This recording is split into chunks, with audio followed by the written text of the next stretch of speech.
नमस्कार। आज हमारे पास विश्लेषण के लिए एक बहुत ही व्यक्तिगत और दिलचस्प वृत्तांत है। हाँ। ये एक कॉलेज छात्रा के अकेले सफर का अनुभव है और उन्होंने इसे सच्ची घटना बताया है। हाँ, सच्ची घटना। तो ये इसे और भी गंभीर बना देता है। कहाँ की बात है ये? ये वाकया हिमाचल के एक छोटे दूर-दराज गांव चितकुल का है।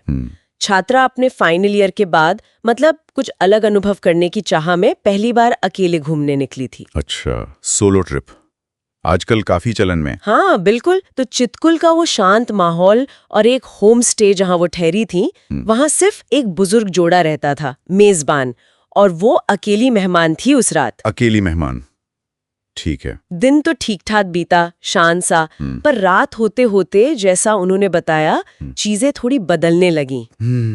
कहानी में असल तनाव तब शुरू होता है जब वो देर रात करीब 2 बजे अचानक जाग जाती है।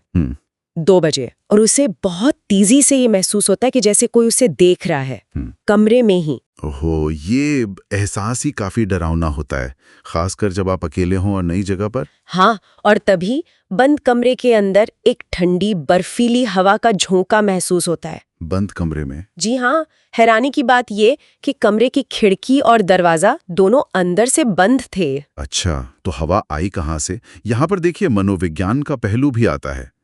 अकेलापन, अपरिचित जगह, रात का सन्नाटा, ये सब मिलकर हमारे मन और इंद्रियों पर गहरा असर डाल सकते हैं। सही बात है। लेकिन ये जो वृत्तांत है, ये जोर देता है कि दरवाजे खिड़कियां बंद थे, तो ये हवा का झोंका फिर भौतिक तर्क से परे चला जाता है। हाँ, वो इसे और रहस्यमयी बना देता है। बिल्कुल।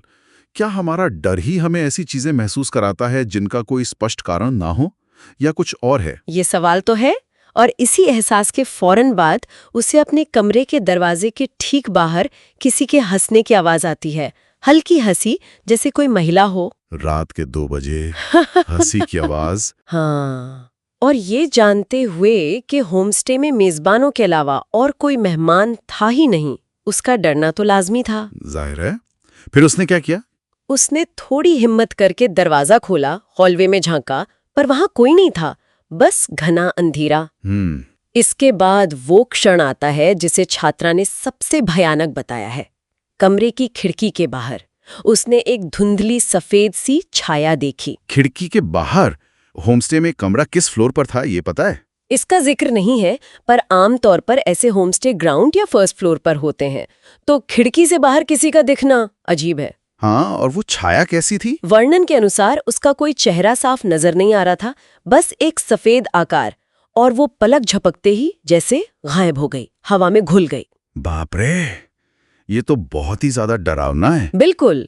आप सोच सकते हैं कि उस वक्त उस पर क्या बीती होगी। सही में। लेकिन कहानी का सबसे अहम मोड़, जैसा कि अक्सर होता है, अगली सुबह आता है। हाँ, सुबह क्या हुआ? जब छात्रा थोड़ी हिम्मत जुटाकर, शायद थोड़े इशारों में, होमस्टे की मालकिन से रात के उन अजीब अनुभवों के बारे में पूछती है, तो उसे जो जवाब मिलता है वो पिछली रात की हर घटना को एक बिल्कुल नया और कहें तो भयावह संदर्भ दे देता है। क्या बताया मालकिन ने? मालकिन बताती है कि उसी कमरे में, ठीक उसी कमरे में, पिछली सर्दियों में एक और लड़की रुकी थी। अकेली आई थी वो भी। अच्छा। हाँ, और वो बर्फबारी के दौरान बाहर कहीं घूमने निकली और फिर कभी वापस नहीं लौटी। अरे! पुलिस ने खोजबीन की, रिपोर्ट वगैरह बनी, पर उसका कोई पता नहीं चला। उसका शरीर कभी मिला ही नहीं। बस ये मान लिया गया कि वो बर्फ में कहीं खो गई या किसी हादसे का शिकार हो गई। ओहो, तो ये जानकारी मिलते ही रात की वो हंसी, वो छाया, वो ठंडक, सब उस लापता लड़की की कहानी से जुड़ जाता है। एकदम यही बात है।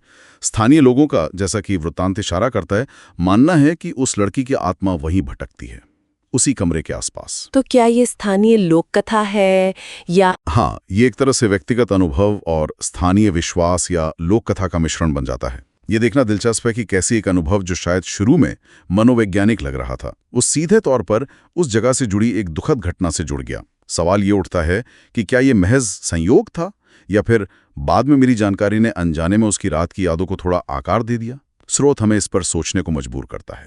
उस छात्रा के लिए तो ये सुनना ही बहुत भयानक रहा होगा। बिल्कुल। वृत्तांत के अनुसार वो इस खुलासे से इतनी सहम गई कि उसने फौरन अपना सामान पैक किया और वहां से चली गई। और वो आखिर तक इस बात पर कायम रही कि उसने जो महसूस किया वो सिर्फ उसका वहम या डर का नतीजा नहीं था। वो मानती थी कि वो अनुभव वास्तविक था।